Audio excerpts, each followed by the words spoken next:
Olá pessoal, tudo bem? Eu sou o Marcos, estou fazendo essa apresentação aqui para a Semana de Marketing e Vendas para a Indústria, promovida pelo Client Hub. Primeiramente eu gostaria de agradecer aí ao pessoal do Hub por estar abrindo essa oportunidade para nós e agradecer a todos vocês aí que estão assistindo a minha apresentação. Hoje eu vou falar sobre um tema aí que é muito pouco explorado entre as indústrias, né? E o tema da minha apresentação é Conquiste mais clientes para a sua indústria com SEO. Eu vou falar um pouco sobre mim, uma breve apresentação. Meu nome é Marcos Custódio, sou fundador da WebPix, sou um profissional especialista aí na plataforma Google, apaixonado por pets tecnologia, e eu estou deixando o link do meu LinkedIn aqui para quem quiser me adicionar.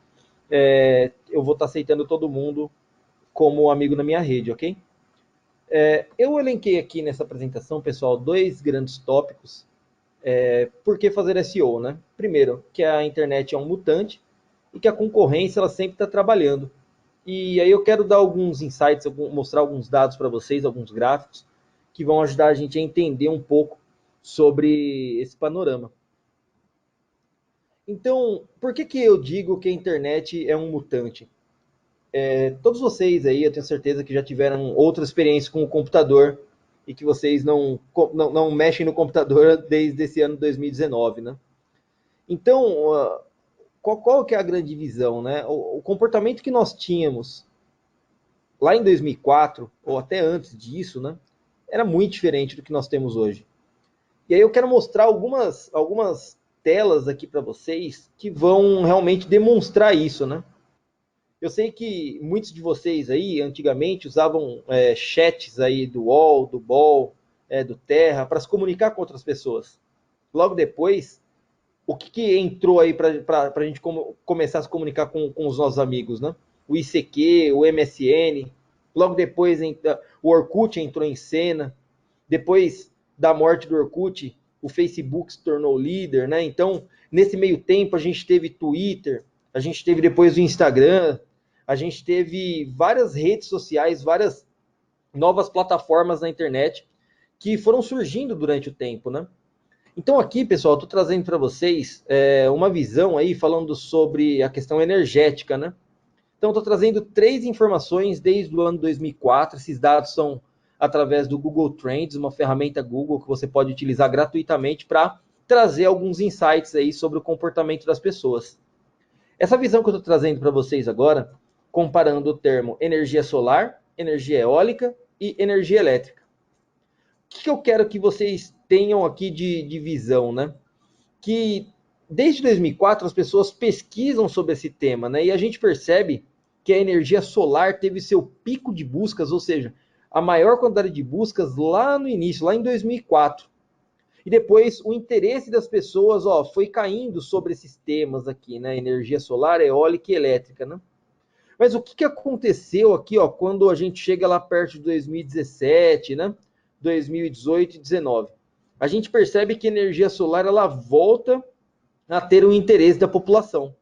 Será que é porque agora as leis que regulamentam essa questão energética no Brasil, elas estão mudando? Será que esse panorama político ele pode estar influenciando nessa busca das pessoas relacionadas a essa questão energética? Essa é uma pergunta que é difícil responder agora, mas com certeza há alguma relação.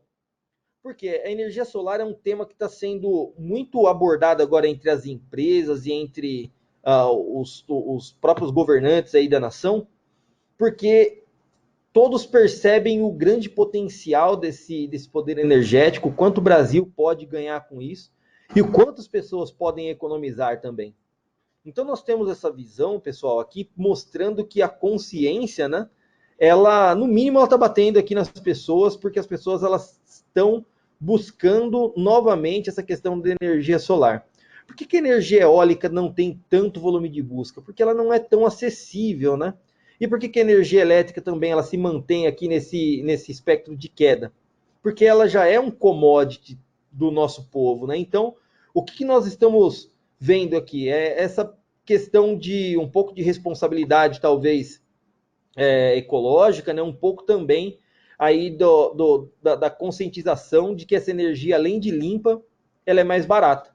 Então a gente percebe que as pessoas elas estão buscando sobre isso, porque esse gráfico aqui, ó, nada mais é do que o interesse de busca desde 2004 até o ano de 2019. Eu estou trazendo também aqui uma outra visão agora, só dos últimos 12 meses, né? Da gente falando aqui sobre carro a gasolina, carro elétricos e carro híbrido. Nós percebemos assim que o carro elétrico também já teve lá, ó, lá no passado, né? No caso aqui há 12 meses atrás, em outubro lá de 2018, a gente percebe que teve o grande boom aqui, né, de busca sobre carros elétricos. Esse outubro de 2018 aqui foi a feira do automóvel que acontece aqui no Brasil, onde as montadoras costumam apresentar as inovações dos seus produtos, né? Então, lá foi muito abordado esse tema sobre carros elétricos, né? E a gente vê que o termo carro elétrico, ó, ele ainda é o termo mais pesquisado comparando com esses outros itens, né? Carro a gasolina e carro híbrido, né? A gente percebe que o carro elétrico, ainda esse ano, ele tem uma crescente nas buscas, porque outras montadoras estão lançando carros elétricos mais acessíveis, né? A gente vai ter essa visão logo em outros slides, mas aqui eu estou trazendo também uma outra visão, né, de quando as televisões aí, ó, Smart, 4K e LED, elas começaram a ser mais pesquisadas também, isso no ano passado, porque o produto TV 4K se tornou um pouco mais popular, né? E as pessoas elas começam a tirar parâmetro do que é cada produto. Mas a gente vê que o LED ali, ó, ele se torna um produto quase que obsoleto nessa comparação, porque ele não há nenhuma variação durante o período, né? Mas hoje a gente ainda sabe que as TVs Smart ainda têm o maior volume de pesquisa. Ou seja, pessoal, o que nós estamos vendo até aqui, né? Nós estamos vendo que para cada termo, para cada indústria, para cada setor, nós temos uma volatilidade maior aí de buscas de acordo com o que as pessoas estão interessadas, né? E para isso aqui eu trouxe agora uma visão, né, também desde 2004, né, aliás, na verdade, nos últimos 5 anos, onde a gente está vendo, né, um termo oculto ainda. E esse termo, se a gente for analisar aqui, eu vou ajudar todos vocês, a gente vai ver aqui uma alta crescente, ó, em outubro e depois em dezembro. Depois esse volume de pesquisa ele cai. Ele volta depois em outubro e depois em dezembro. Depois ele cai.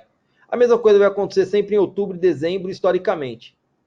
Queria, pessoal, que você, e inclusive esse ano, tá? A gente já teve esse boom aqui, ó, de outubro, né? Relacionado a esse termo. Queria, pessoal, que vocês aí tentassem imaginar qual é esse termo. Quem tem filho aí, eu acredito que sempre tem esse pedido, né? Sempre perto dos dias das crianças e perto do Natal. Eles sempre pedem alguma coisa, né? E nesse caso aqui eu generalizei, porque quem está pesquisando é o pai, né? Ou a mãe, então ele está pesquisando lá qual o termo? Brinquedos. Esse é um termo que a gente consegue notar a sazonalidade do interesse de busca dessas pessoas, sempre nesses meses relacionados à maior demanda de compra de brinquedos, Dia da Criança e o Natal. Então a gente percebe que há um crescimento na pesquisa sempre que o mercado impulsiona, né, esse tipo de busca. A gente tem também um outro termo oculto aqui, pessoal, que antes, ó, a gente vai ver que até 2014 ó, ninguém nem sabia que existia esse nome. E depois houve um boom aqui nessas buscas, lá perto lá de 2015, 2016, e depois desse termo ainda teve aqui algum residual de pesquisas, né, porque ele acaba não se tornando mais um termo popular. Essa daqui é bem diferente de brinquedos, é um assunto até um pouco sério, assim, né, é um problema que acaba sendo gerado aí na sociedade, mas que acaba não impactando o brasileiro diretamente.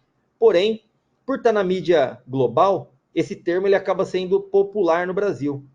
Esse termo aqui é um grupo terrorista que se tornou popular pelo nome Estado Islâmico. Então veja que esse termo Estado Islâmico nunca teve pesquisa a partir do momento que ele começou a ser citado na mídia, né, com seus ataques terroristas, invasões, etc.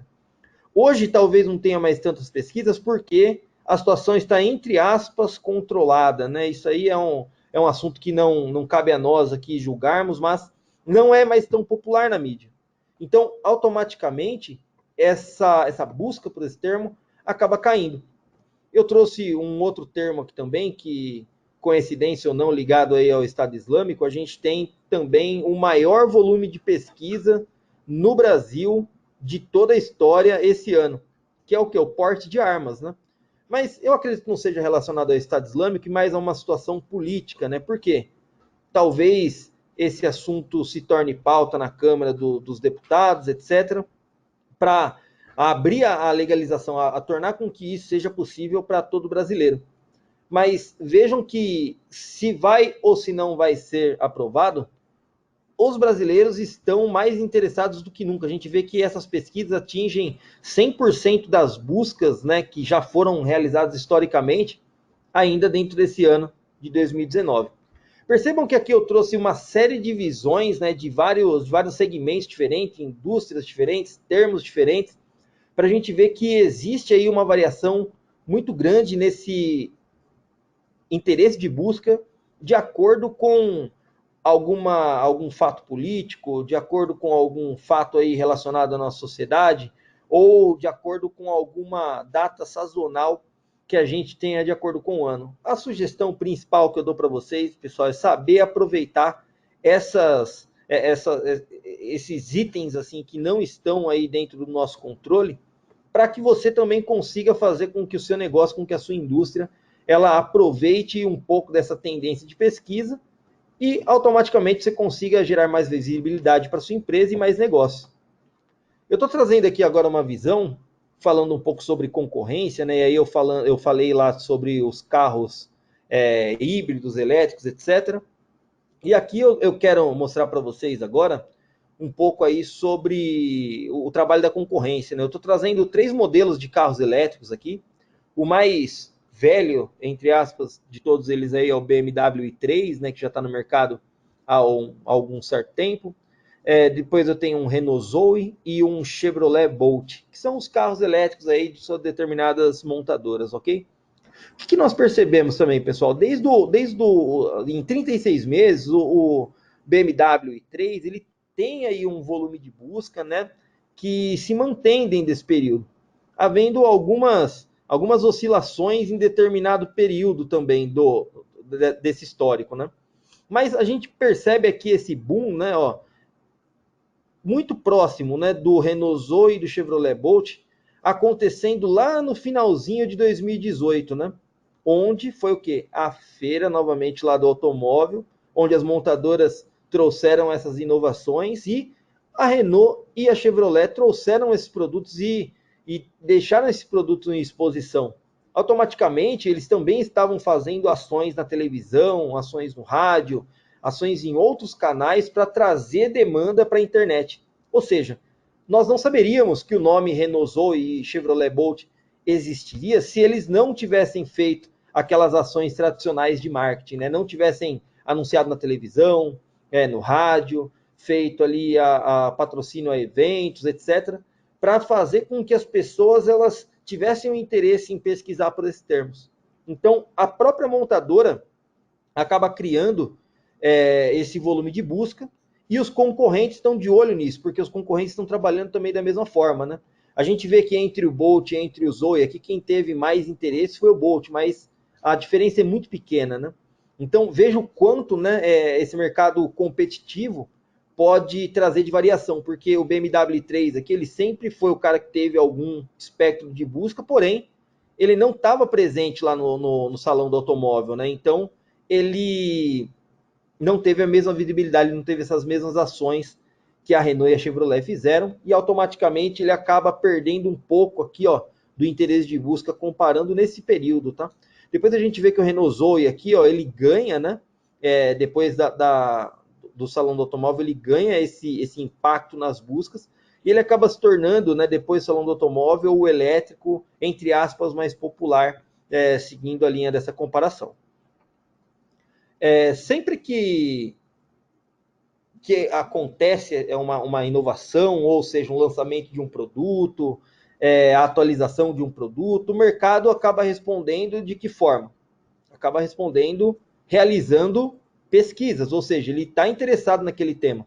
Então veja que depois lá também, ó, falando aqui próximo lá do salão do automóvel, né, o termo comprar carro elétrico, ó, teve o seu maior boom. Por quê? As pessoas queriam saber quanto que esse carro elétrico está custando, né?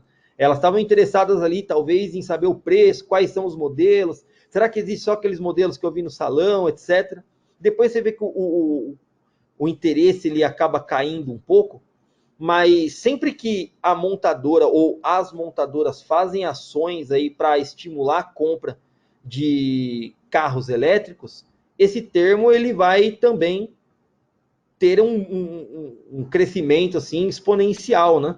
Porque as pessoas elas vão ser estimuladas em outra rede e vão pesquisar esse termo na internet e vão acabar encontrando o site que for melhor qualificado, ok?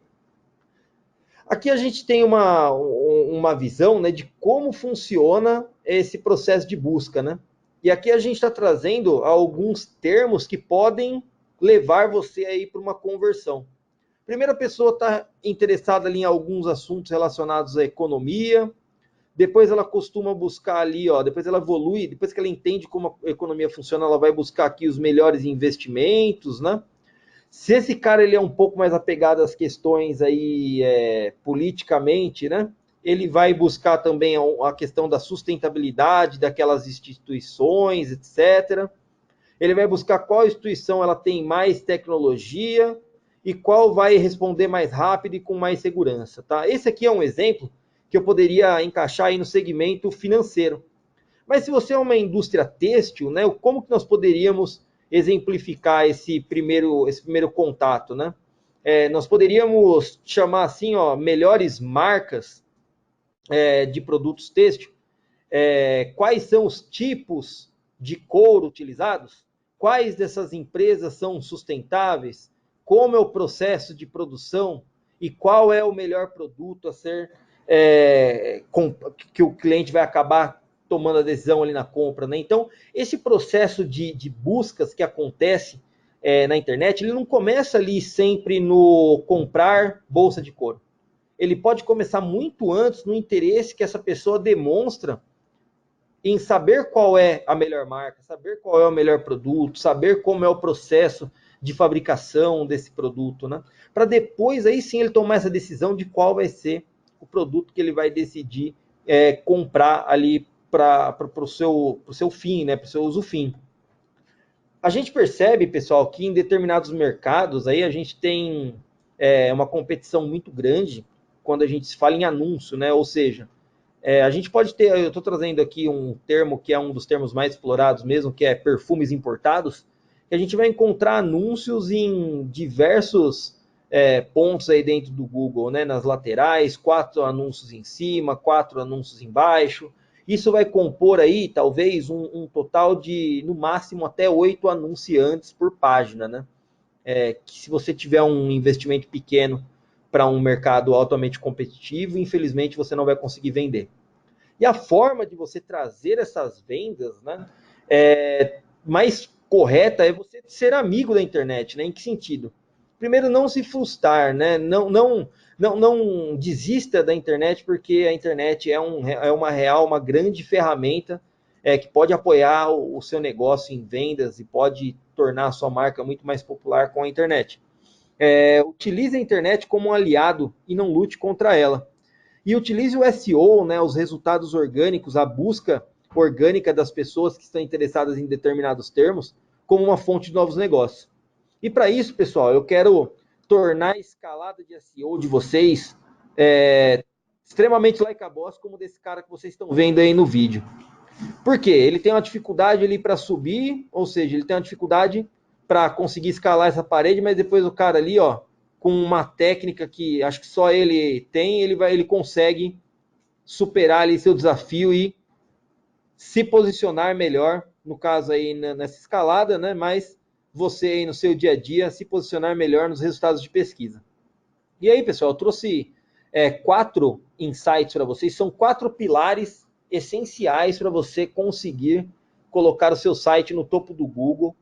E antes de mais nada, eu quero dizer para você que o que eu estou falando e qualquer outro profissional de SEO disser para vocês também, seja em vídeos, seja em material escrito, ele nenhum de nós trabalhamos no desenvolvimento do robô do Google, ou seja, nós não trabalhamos no desenvolvimento do buscador. Mas eu falo por mim, eu sou um profissional que testou muito já como fazer para que um site ele saia do nada e chegue em uma boa posição.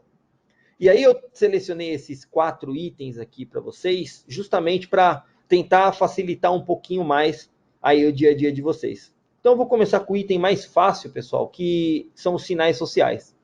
20% do resultado de primeira página é atribuído a sinais sociais. Que nada mais é o que? Você tem uma rede social hoje, e quando você pegar lá o exemplo do Twitter, você faz uma publicação direcionando para uma URL do seu site, você está dando um sinal social para essa publicação. A mesma forma, a mesma lógica, ela funciona no Facebook, no Pinterest, no YouTube. Ou seja, sempre que você faz uma publicação e ao término daquela publicação você insere a URL do seu site, você está fazendo um sinal social para essa página. E aí alguns fatores são importantes que eu estou colocando aqui para vocês. Fazer referência a várias páginas do seu site, não somente a home. Não foque somente no Facebook, utilize as outras redes também no seu dia a dia. Tente viralizar os seus posts, nem que seja com micro orçamentos, né, para fazer com que as pessoas compartilhem aquela publicação que contenha a URL do seu site. E busque a maior quantidade de compartilhamentos nessas redes de uma forma também natural. Ou seja, peça para os amigos, família, pessoas que trabalham com você, pessoas da faculdade, etc. Faça com que essas pessoas elas compartilhem o conteúdo que você publicou, referenciando a URL do seu site. Aqui eu estou trazendo uma visão, pessoal, da WebPic e o que ela traz aqui e como ela ajuda você a saber quantos sinais sociais você tem, divididos por rede social, e quantos sinais sociais seu concorrente tem também, dividido por rede social. Porque a partir daí, pessoal, vocês vão conseguir saber qual é o volume, qual é o tamanho de sinais, qual é a quantidade de sinais sociais que você precisa para o seu negócio. Em SEO não existe um número absoluto. O SEO é muito mais filosofia do que matemática, né? Então você é muito... Quando alguém me pergunta o quanto eu preciso para ter a primeira página do Google, a resposta sempre depende. Depende de quanto o seu concorrente, ou seja, quanto o seu concorrente de resultado de pesquisa ele tem na internet. Nesse caso aqui a gente está vendo o site do atacado.com, comparando com os seus concorrentes, e quais são os concorrentes que têm mais sinais por rede, né? Então a gente vê lá que o concorrente aqui, Feira da Madrugada, tem mais sinais no Facebook, e o concorrente Kaizen tem mais sinais no Google Plus e no Pinterest. Qual que é o que essa conta ela precisa fazer para superar os concorrentes? Nada mais do que tentar atingir os números aí que os concorrentes têm relacionados a sinais sociais.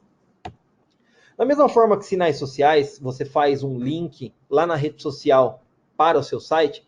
Quando a gente fala em referências externas, backlinks, link building, né? A gente está falando de outros sites da internet fazendo a referência para o seu. Aqui eu estou trazendo um exemplo, né, do G1, que é um site muito popular. Também da Exame, um canal de notícia muito popular. Mas também poderiam ser blogs do setor da sua empresa, sites de notícias e diretórios locais apontando para a sua página. Esses apontamentos nada mais são do que hiperlinks. No meio do texto que o redator desse site está fazendo, ele aponta um hiperlink para o seu site. E aqui eu estou colocando alguns fatores que são importantes, como, por exemplo, a autoridade do site, quantidade de links por domínio, ou seja, não adianta você comprar, não adianta você fazer 1000 links em um único domínio, porque isso acaba se tornando um fator de penalização. A quantidade de domínios por IP, o texto que é utilizado nesses hiperlinks, né, porque tem que ser um texto relacionado à página que ele está referenciando, e essa página que ela está referenciando, ela tem que conter esse texto do hiperlink em repetição algumas vezes de forma interna, dentro do seu próprio site. Evite links automáticos em fora do contexto do seu site, ou seja, evite comprar links da internet, né? Evite também trazer links que não sejam do contexto, não sejam do seu setor, né? Você é uma indústria têxtil, você é uma indústria automotiva. Não adianta nada você receber links aí sobre tecnologia no desenvolvimento químico, para bombas, notícias de futebol, notícias de estética. Não, você precisa ter essas referências de sites que são relacionados ao seu negócio, né? Então, as referências externas aqui, elas somam 40% do resultado ali de primeira página, né? Com os sinais sociais e as referências externas, a gente já tem o quê? 60% do resultado. Também da mesma forma, pessoal, a gente está vendo aqui, ó, um relatório da Webpeak que vai trazer as informações dessas métricas de referências externas, de backlinks do seu site e dos seus concorrentes, para que você saiba o quanto você precisa, né, crescer, quanto você vai precisar crescer para conseguir atingir esses concorrentes. Ou seja, você vai ter que superar esses indicadores que cada um dos sites vai ter o seu aqui, ó, para que você consiga ter melhores posições quando a gente fala lá em posicionamento orgânico.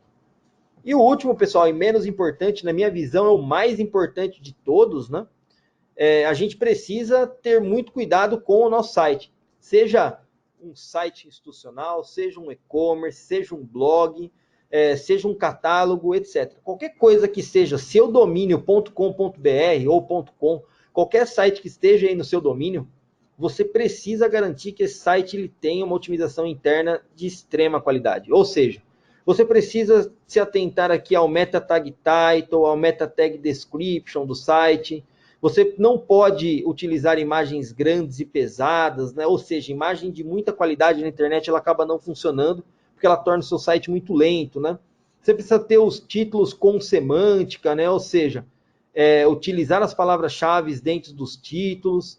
Você tem que usar descrições que sejam únicas.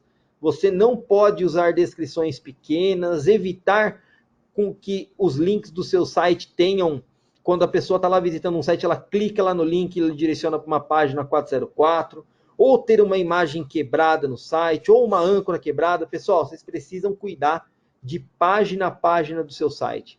Fazer isso para um site de 1, 10, 20 páginas é uma situação relativamente fácil.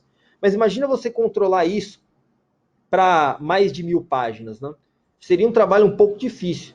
E é aí que, novamente, eu trago um relatório da Webpeak, que ela permite com que você tenha toda essa visão dos indicadores que vão realmente fazer com que o seu negócio ele tenha mais visibilidade no sentido de otimização interna, e ele vai dizer quais são os itens que você precisa corrigir, quais são as páginas que estão com problema, para que você não tenha que procurar uma a uma e que você consiga encontrar esses problemas com a maior agilidade. Você deve estar percebendo, de tudo isso que eu já falei até agora, que essas mudanças na internet, a concorrência sempre trabalhando, todos esses problemas que você tem que se preocupar para conseguir trazer tráfego para o seu site. Lembrando que o SEO é a otimização dos mecanismos de busca, ou seja, você está otimizando o seu site para os mecanismos de busca encontrarem seu site, posicionarem ele nas melhores posições e você não vai pagar um centavo pelo clique. São ações técnicas que permitem que você tenha esse resultado aí depois de corrigir todos esses itens que a gente acabou passando por eles, né? Porque depois disso, pessoal, eu vou trazer aqui alguns cases até para vocês entenderem, né? Do que é, né, uma loja que saiu aí, no caso é uma empresa que já tem aí uma vasta experiência no mercado, são mais de 40 anos aí já na indústria têxtil, né? Só que começou o seu e-commerce nesse ano. E a gente, seguindo esse mesmo fluxo que eu mostrei para vocês agora, pessoal, a gente conseguiu sair de 0 vendas para um total aqui aproximado de 100 mil reais em vendas. Onde nós temos hoje pelo menos metade disso através de receita orgânica. Ou seja, eu estou trazendo vendas de forma orgânica, sem R$1 para o clique, sem ter custo de conversão, apenas seguindo esse procedimento que nós vimos até aqui. Tem um outro case aqui também, onde o SEO ele também não é somente trazer novas vendas, mas talvez trazer um público mais qualificado, ou seja, o custo de conversão reduzido após a gente fazer com que o site desse cliente seja mais rápido, a fazer com que as referências externas, sinais sociais sejam coerentes ao mercado dele, a gente conseguiu fazer simplesmente com essas otimizações com que as pessoas tenham uma experiência melhor de navegação e com que elas consigam localizar esse site com muito mais facilidade na internet. Isso possibilitou essa conta do segmento aí de bem-estar a reduzir o custo de conversão dela drasticamente dentro desse período. Pessoal, termino minha apresentação por aqui. Novamente eu agradeço aí ao Client Hub, ao André, à Juliane, que permitiram a nossa presença hoje e que estão construindo esse grande evento, estão fazendo aí um dos principais ecossistemas, diria o principal ecossistema de marketing digital do Brasil. Eu agradeço aqui em nome da WebPick, em nome de toda a nossa equipe. Estou deixando alguns links aqui novamente, o meu Instagram, para vocês, o Instagram da WebPick, na verdade, e o meu LinkedIn pessoal. Aqui está o telefone da WebPick também, para caso você tenha alguma dúvida, queira conhecer um pouco mais aí o nosso negócio. Se você quiser conhecer um pouco a WebPick, basta você pesquisar lá no Google, WebPick. Você vai encontrar alguns anúncios aí de empresas que fazem a compra ali do clique no nosso nome, mas nós ali estamos sempre bem posicionados aí no contexto orgânico, né? Então, a WebPick é a única ferramenta de SEO 100% nacional, é um produto com suporte local, é um produto com base de conhecimento, explicando como fazer essas atividades dentro aí das principais plataformas do mercado. E nós somos os únicos que damos suporte a SEO ali via chat para todos os nossos clientes. Novamente, obrigado pela oportunidade e obrigado a atenção a todos. Até logo.